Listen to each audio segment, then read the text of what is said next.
Assalamualaikum warahmatullahi wabarakatuh. Teman-teman, kita berjumpa lagi.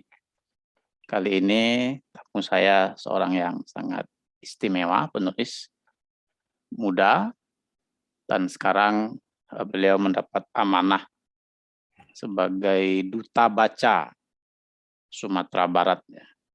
Beliau adalah Mardian Novita MZ. Assalamualaikum, Dian. Waalaikumsalam warahmatullahi wabarakatuh. Apa kabar? Alhamdulillah baik. Jadi eh, sekarang sibuknya Dian apa? Sebagai duta baca ini apa aktivitasnya? Lebih ke sebagai motivator, narasumber, terus jadi juri ya yang masih berkaitan dengan hadir di tengah orang banyak. Yang jelas temanya selalu terkait dengan dunia literasi ya, menulis, membaca dan seputar itu. Oke, pertama kita ingin tahu dulu ya, kenapa minat menjadi penulis? Karena di dunia modern ini sepertinya tidak banyak orang yang ingin menjadi penulis ya. Dulu gimana Dian ceritanya kok tiba-tiba bisa menjadi penulis? Sebenarnya tidak terlepas dari kebiasaan menulis catatan harian sejak SD gitu. Jadi karena dulu sejak kecil suka dihadiahkan buku, kemudian merasa ketika mendapatkan suatu manfaat dari buku, tiba-tiba juga ingin, wah kelak juga ingin nih karya saya, tulisan saya, waktu ngomong ke diri seperti itu kan. Suatu hari juga dibaca oleh banyak orang, dan siapa tahu bermanfaat untuk pembaca gitu. Untuk berharap terlalu lebih masa kecil itu misalnya, oh akan benar-benar terjun di bidang literasi ini seserius sekarang itu nggak pernah terpikirkan juga gitu. Tetapi waktu dulu hanya sebatas pembiasaan literasi di tengah keluarga, akhirnya seperti mendarah daging karena papa seorang wartawan senior yang suka menghadiahkan anaknya buku, bahkan membelikan buku harian supaya anaknya bisa curhat menulis catatan harian itu sejak SD.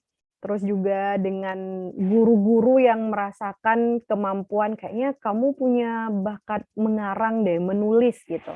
Oh, Kan sudah kalau kelihatan ya sejak SD udah kelihatan bakatnya. ya, kata guru-guru seperti itu.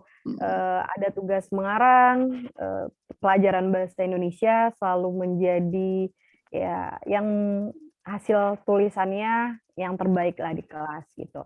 Terus akhirnya eh, baru menulis yang benar-benar untuk dipublikasikan itu MTSN gitu. Nah, kelas 1 MTSN, puisi-puisi yang pertama kali dimuat dulu di surat kabar. Kemudian SMA nyicil jadi cerpen sama cerbung. Jadi novel pertama dulu itu berupa cerbung dulu di surat kabar Rakyat Sumber. Nah, setelah jadi cerbung baru jadi novel. Kemudian akhirnya tertarik serius di bidang sastra karena merasakan menulis itu sudah semacam kebutuhan, lebih ke terbantu ke soal psikologisnya sih Bang, merasa lebih tenang, damai gitu. Jadi ada sesuatu yang barangkali tidak bisa dilisankan, tidak bisa dibagi secara ya terang-terangan, nah itu bisa disampaikan lewat tulisan.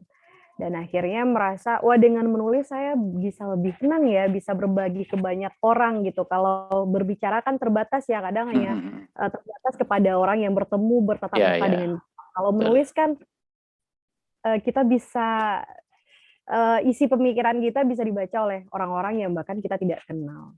Jangkauannya lebih lebih luas.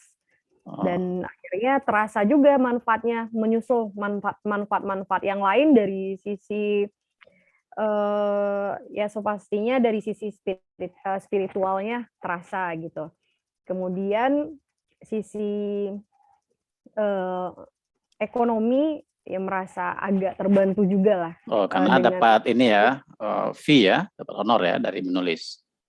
iya gitu. Oh, Kemudian ternyata dengan menulis tidak sebatas akhirnya menulis saja, dengan memiliki sebuah karya kita bakal bisa diundang untuk memberikan pelatihan menulis di sekolah-sekolah, di lembaga lainnya gitu. Jadi akhirnya, merasa lebih bermanfaat aja gitu. Jadi nggak jadi hanya untuk selain bisa menulis, akhirnya bisa juga berbicara depan umum karena iya, sering heeh, diundang gitu ya, jadi iya, multiple effect. Lalu mhm. gurunya belajar sendiri atau ada gurunya menulis ini? Sebenarnya kalau waktu SD itu paling ya orang tua ya yang sering Mhm. cek, buku anaknya, "Wah kayaknya anak anak kita berbakat menulis," katanya Iya gitu. iya iya. Makanya sering dihadiahkan buku itu. Tapi di samping itu tentu juga berkat peran guru yang selalu menginformasikan pada orang tua, "Si Dian ini berbakat untuk menulis, jadi Mhm. tolong diasah." Nah, makanya ketika puisi pertama bukan puisi pertama, maksudnya pertama dimuat di surat kabar pun itu berkat guru juga.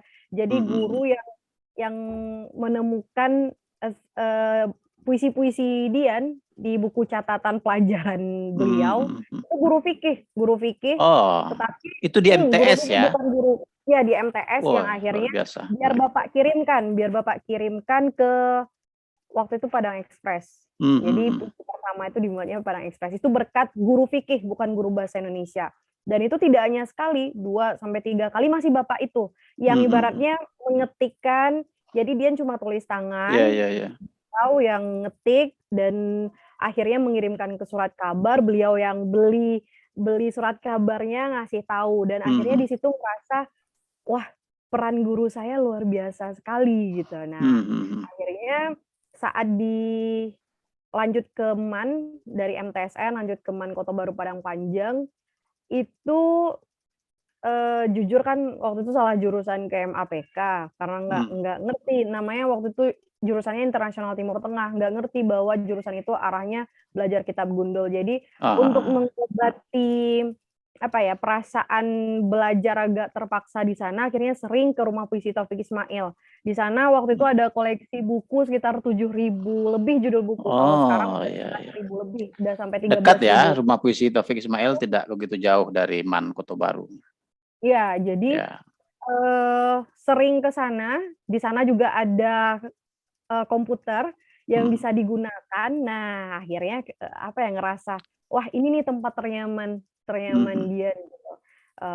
Jenuh belajar di sekolah, akhirnya sering ke situ membaca, menulis, dan mengetik. Tapi di Nah, situ ada Pak Taufik Ismailnya? Ketemu di situ? iya Atau ketemu. oh Jadi ya? akhirnya jadi anggota anggota angkatan pertama Sanggar Sastra Siswa Indonesia, Rumah Puisi Taufik Ismail, angkatan pertama Dian waktu itu. Jadi Oh, oke oke. kami diajar langsung oleh Bapak Taufik Ismail, Mhm mhm. salah satu keberuntungan angkatan pertama seperti itu. Pak Taufik sekali 2 minggu itu pulang. Nah, Oh, luar biasa. jadi sekali seminggu setiap hari Jumat kami belajar di sanggar dari pukul 2 sampai pukul 4 itu sekitar 2 kali pertemuan dalam 1 bulan itu bersama Pak Taufik, 2 pertemuan lain setiap hari Jumat itu dengan instruktur sanggarnya, ada Kak Muhammad Subhan dan Ibu Lili Asmita.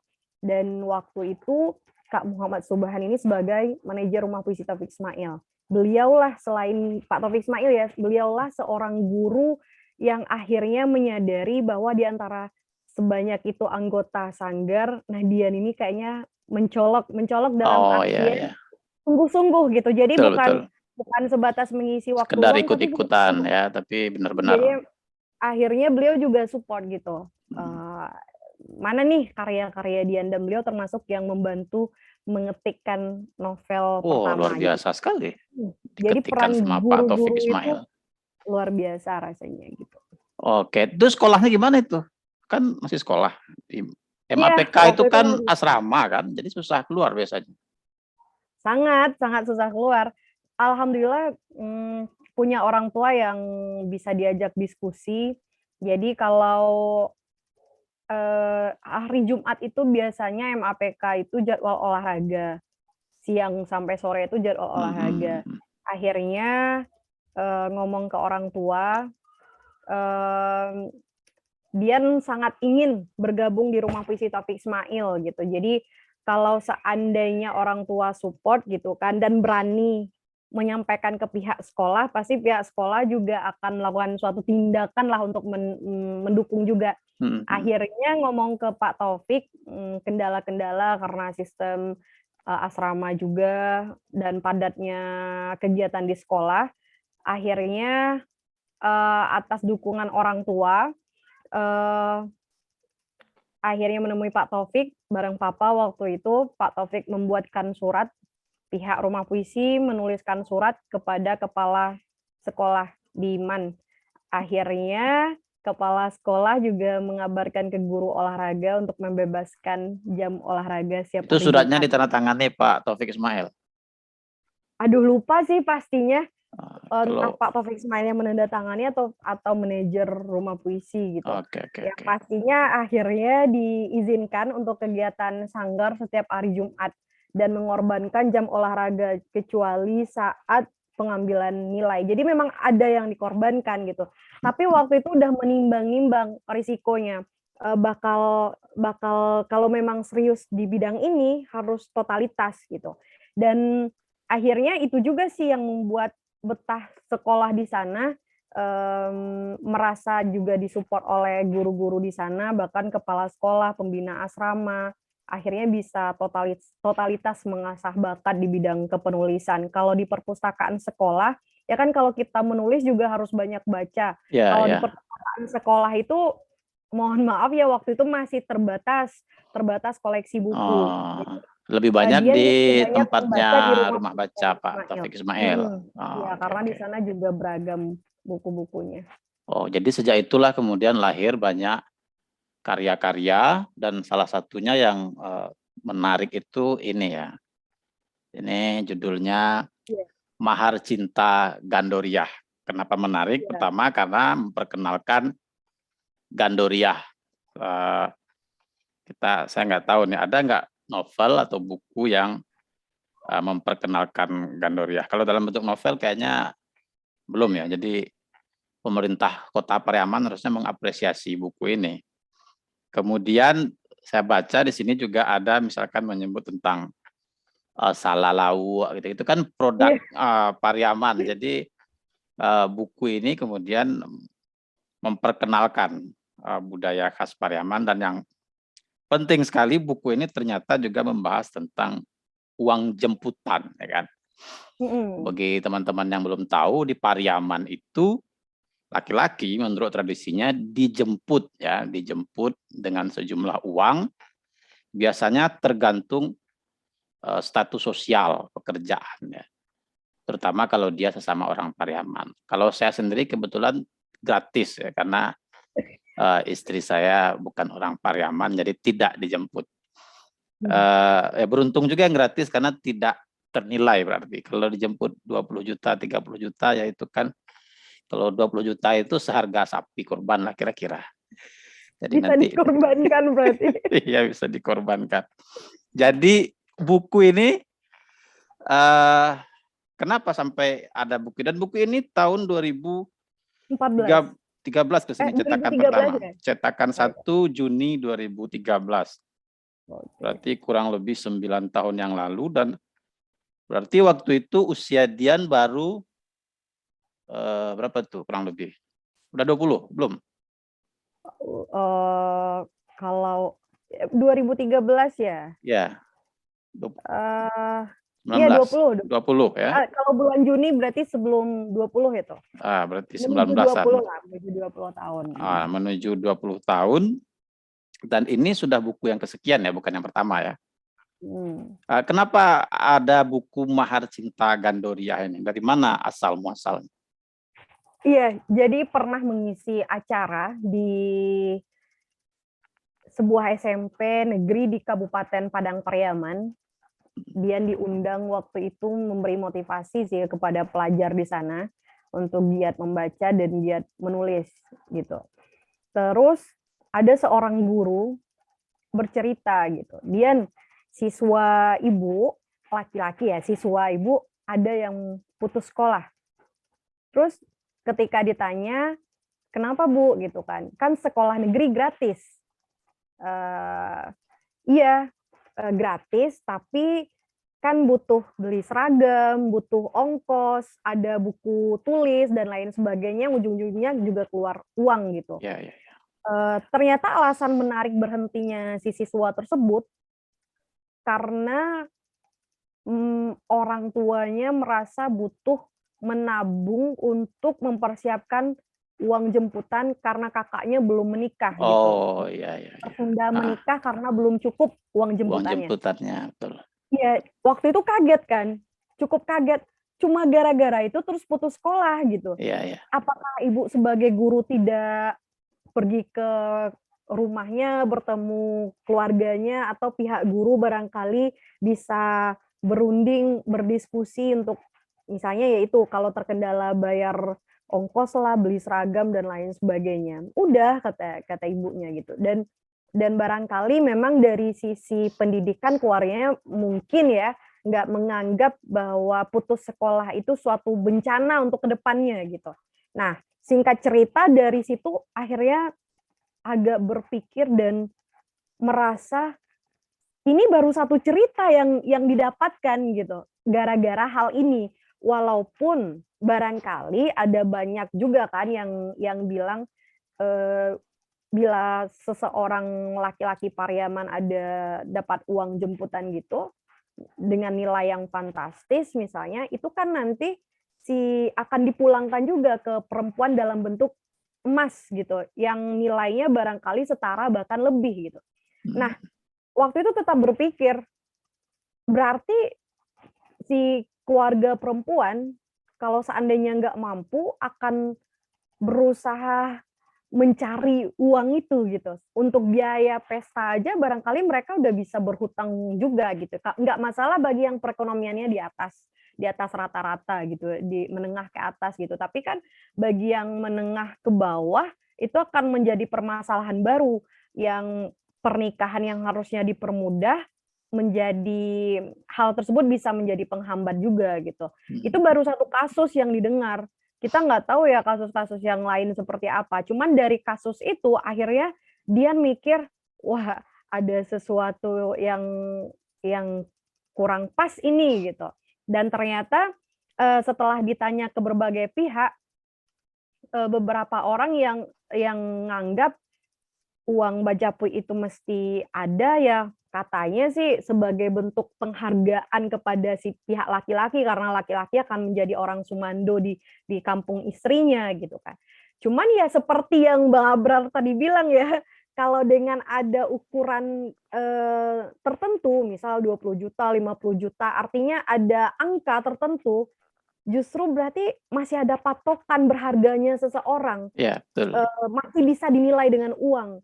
Iya, jadi sejak waktu itu Dian jadi mikir, mmm, kasihan juga orang-orang yang memaksakan, keluarganya untuk tetap menerapkan tradisi itu. Terus apalagi kita mayoritas Islam gitu ya, dalam Islam itu pernikahan itu dimudahkan akan Betul. lebih baik gitu.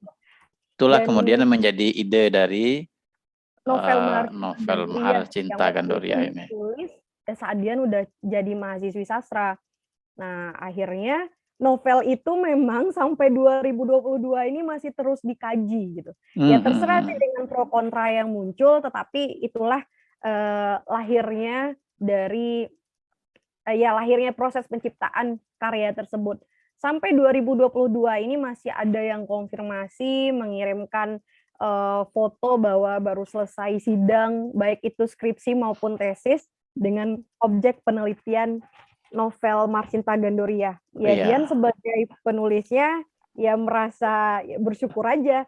Artinya yang penting saya menyajikan tulisan itu. Bagaimana pembaca menikmatinya, mengkritisinya, menelitinya, itu urusan pembaca. Urusan penulis sudah selesai, menuliskannya, selanjutnya bagaimana nasib karya itu tergantung di tangan pembaca, gitu. Oh, iya, jadi, tulisan itu kan dianggap berhasil ya kalau dia terus-menerus dibicarakan. Jadi Mhm, kalau tadi Dian bilang sampai 2022 ini masih dibicarakan, diteliti, ya berarti itu apa ya, termasuk sukses karena 2013, 2022 berarti 9 tahun.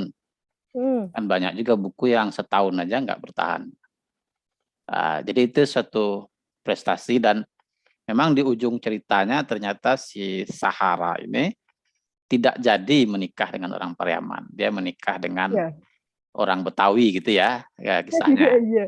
Itu ya mungkin kalau orang baca jadi dianggap solusi juga sama orang-orang gadis Pariaman nanti. Udahlah kita nikah sama orang luar Pariaman aja. Tapi ya apapun namanya kita membuat ide, membuat cerita, tugas penulis yang membuat ceritanya apa yang terjadi dengan pembacanya itu kan sudah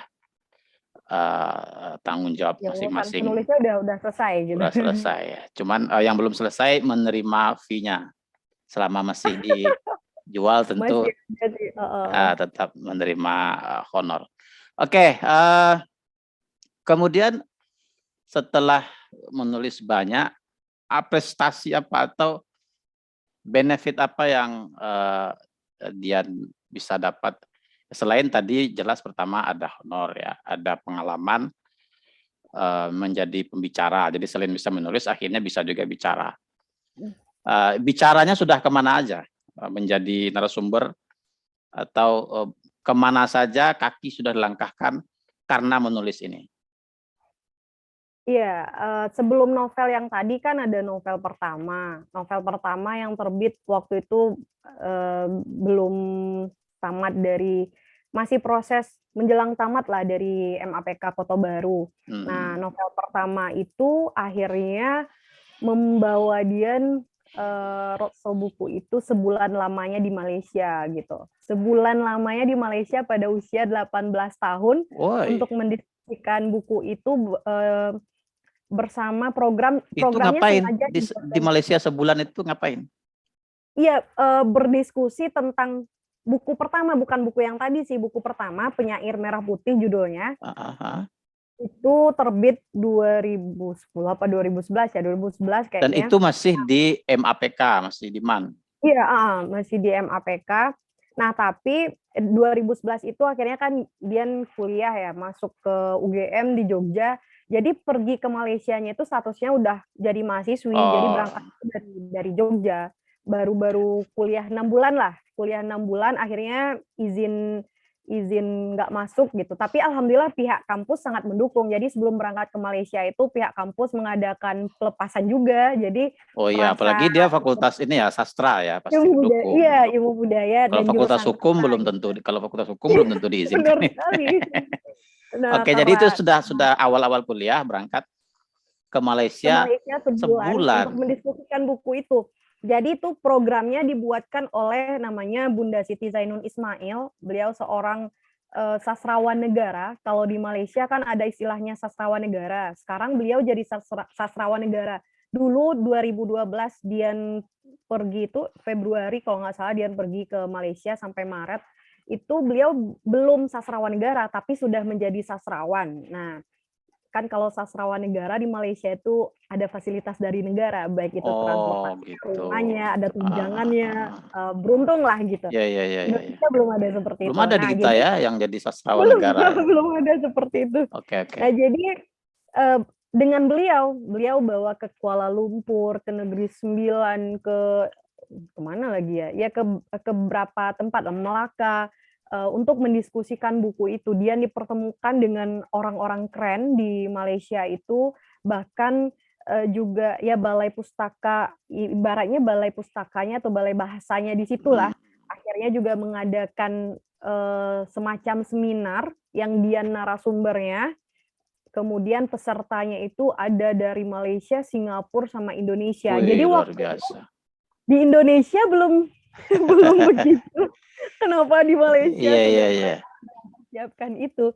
Dan ketika novel Penyair Merah Putih itu di Indonesia harganya 35.000, di Malaysia waktu itu 75.000 gitu. Jadi Luar biasa. untuk usia 18 tahun waktu itu yang menulis cuma ya saya suka nulis, hobi nulis, senang nulis.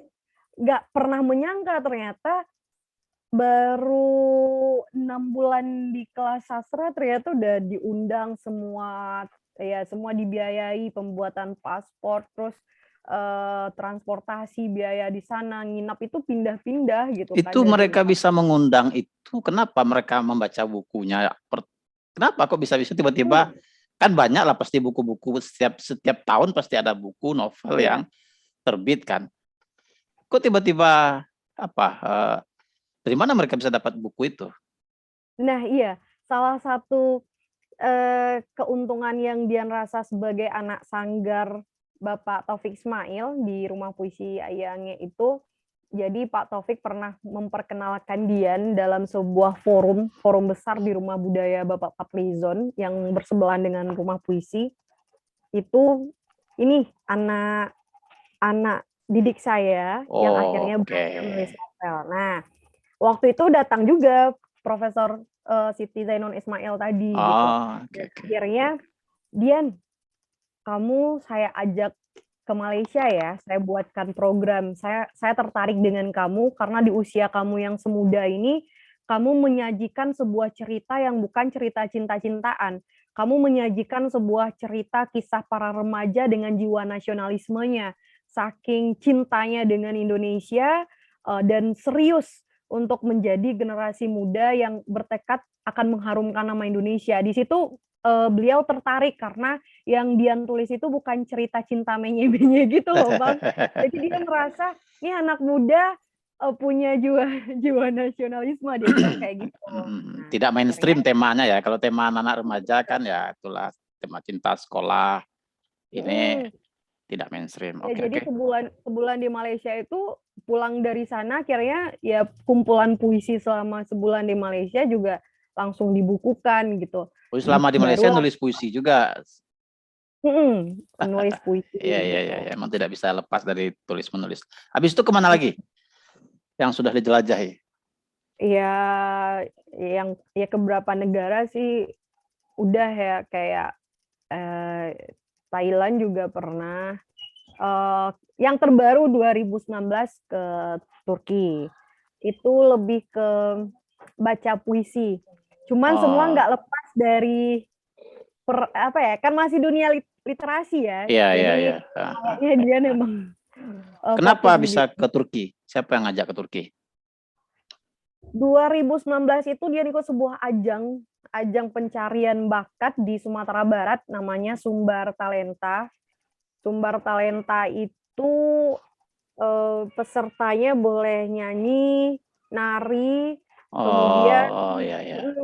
ada puisi. Jadi, batas usianya waktu itu 25 tahun, pas pas sekali itu usia dia waktu ikut itu, tahun 2019, sekitar 25 tahun itulah. Mhm. Nah, akhirnya dari sekian puluh peserta dari 70-an apa ya, disaring-disaring sampailah ke tahap, grand final itu akhirnya juara satu dan hadiahnya waktu itu Turki dan dia ikut lomba itu memang karena hadiahnya Turki, Wah, lagi gila-gilaan dengan Turki waktu itu iya iya dan iya. menargetkan itu memang harus juara satu karena juara 2-nya waktu itu ke Brunei gitu.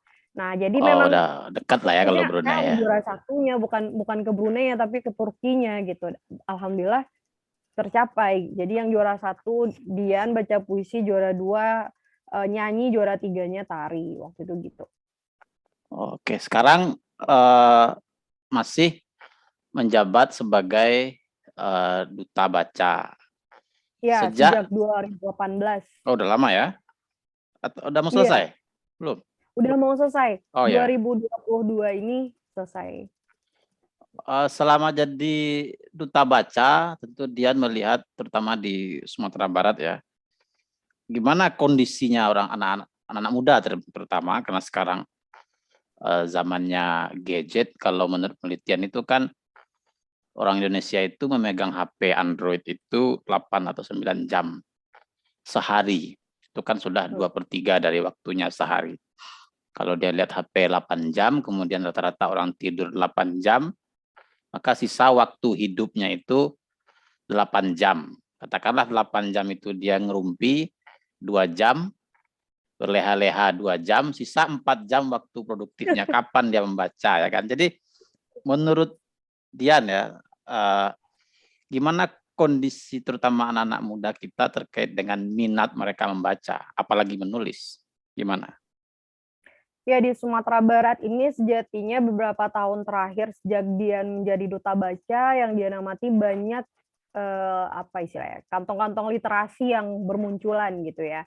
Artinya, mmm, banyak juga orang-orang secara sifatnya relawan, anggap seperti itu, yang juga tertarik meskipun mereka bukan seorang duta baca, tapi tertarik untuk meningkatkan minat baca khususnya di Sumatera Barat. Kalau di Indonesia kan yang sering kita dengar, bahwa sebuah penelitian yang dilakukan oleh UNESCO itu kan minat baca Indonesia itu termasuk yang terendah ya, 0,001% gitu. Ibaratnya di antara 1.000 orang, itu cuman 1 orang yang membaca, itu kan Iya iya serem iya iya. sekali. Itu serem sekali, dan kalau kita tarik, khususnya kita melihat Sumatera Barat, apalagi dengan sejarah literasinya Minangkabau, orang-orang besar, bahkan dalam skala nasional, itu lahir atau berdarah Minang gitu ya. Minangkabau, Artinya betul betul. orang-orang Minang itu harusnya dekat dengan buku, kemudian suka membaca. Kita tahu, Muhammad Hatta, Hamka, Mhm, tokoh-tokoh lainnya gitu. Dan semua itu pasti adalah orang-orang yang gila membaca. betul betul. Nah, pertanyaannya kenapa, sekarang gitu, semakin dunia canggih, semakin akses untuk membaca itu mudah diperoleh, minat baca itu malah dipertanyakan. Sementara dulu zamannya ya yang seperti Dian sampaikan tadi, Hatta, Hamka, eee, zamannya orang-orang hebat dulu itu bahkan buku sulit didapat, tapi Ya, kita justru sangat menikmati buku gitu kan. betul betul. Dilihat dari sekarang ternyata perkembangan teknologi itu bisa menjadi ya berdampak positif, berdampak negatif. Padahal kalau kita serius menggunakannya untuk dampak positif, kita bisa akses buku-buku gratis, Ya ya, kita bisa akses i-Pusnas, sistem pinjam perpustakaan nasional dari jarak jauh dengan aplikasi i-Pusnas. Kemudian provinsi juga punya itu, setiap kota dan kabupaten yang sudah menerapkan beberapa, ya literasi digitalnya juga sudah menerapkan itu gitu. Dan permasalahannya adalah, mmm, yang pertama Dian lihat ketika, berada misalnya diundang ke sebuah sekolah, ketika ditanya kepada peserta siapa yang ada membaca buku selain buku pelajaran dalam bulan ini gitu. Itu yang angkat tangan dari sekian ratus siswa itu paling 1 atau 2 atau 3 orang, kan miris sekali. Bahkan ketika Dian berada dalam ruangan yang isinya, mohon maaf misalnya ASN atau, bahkan pustakawan, orang-orang yang kerjanya di di perpustakaan. perpustakaan, ketika ditanya, berapa buku yang dibaca dalam bulan ini? Apakah 5? Nggak ada yang angkat tangan, 4? Nggak ada yang angkat tangan, bahkan ketika ditanya 1 buku saja, masih, nggak angkat tangan. Nah, artinya jikapun ada, ya paling bisa dihitung dengan jari. Artinya, wah ini kondisi loh, itu yang Dian akan bicara sesuai yang Iya Dian iya hadapi iya. ya, Heeh. dan itu faktanya. Namun, nah 3 hari kemarin berturut-turut, Dian ke Heeh. sebuah pesantren, di pesantren itu tidak diizinkan untuk menggunakan HP, gawai Oh, atau gadget gitu. mhm. Ketika ditanya, "Berapa buku yang bisa kamu baca dalam 1 minggu?" Itu jawabannya fantastis, 15, 20, 1 minggu. Iya, dan ternyata ketika disurvei ke perpustakaan, memang anak-anak itu sangat candu ke perpustakaan itu, dan pihak sekolah selalu update ya, anak-anak sedang butuh baca buku Mmm, apa mhm gitu. mhm Jadi mhm. diimbangi, jangan buku pelajaran Iya semua, iya iya tapi iya. juga diimbangi mereka sedang butuh bacaan karya siapa. Anak-anak punya hak untuk menyampaikan kepada pegawai pustakanya, "Kami mau buku ini dong, Bu," gitu kan, "Ustazah," gitu. Kemudian didata dan diajukan kepada pimpinan, "Bisa nggak menambah koleksi ini?" Dan Dian rasa itu bisa diterapkan oleh, sekolah-sekolah lain. Iya Kalau iya iya. sekolah negeri kan bisa menganggarkan dari dana BOS gitu. Iya iya, Jadi betul dana betul. BOS-nya digunakan lebih lebih bermanfaat gitu dan ditambah menurut Dian, orang-orang nggak suka membaca itu yang pertama, karena dia belum menemukan buku yang membuat dia jatuh cinta pada membaca gitu. Betul betul. Kalau kata Mbak Najwa Shihab kan gitu ya, temukan dulu satu buku yang membuat kamu jatuh cinta kepada buku itu, maka kamu juga akan tertarik, mana nih buku-buku lain yang serupa pembahasannya dengan ini. Itu bisa dilakukan, kita harus lihat dulu, tanya kepada diri kita, kita punya ketertarikan pada bidang apa ya? Kalau kita tertarik kepada karya-karya fantasi yang nggak masuk akal, ya kita jangan baca buku sejarah dulu untuk menimbulkan minat baca kita gitu. Terus kalau kita udah sadar diri nggak suka membaca, jangan langsung beli buku yang ratusan halaman, dimulai Iya dari iya. yang dulu gitu. Nah, itu salah satu pesan dari Mbak Najwa Shihab juga, seorang duta baca Indonesia, beberapa tahun lalu. Kalau sekarang kan duta baca Indonesia udah ganti. Nah, dia melihat perbandingan seperti itu ketika ke sekolah-sekolah yang, pelajarnya bisa dengan mudah akses, HP, gawai dengan internet, itu rata-rata ketika ditanya, "Berapa buku yang kamu baca dalam sebulan?" Jangankan seminggu, sebulan Iya aja iya itu iya. angkat-angkat susah gitu. Tapi ketika kemarin berkunjung itu memang kaget dan ditanya ke pegawai pustakanya memang anak-anaknya rajin ke situ.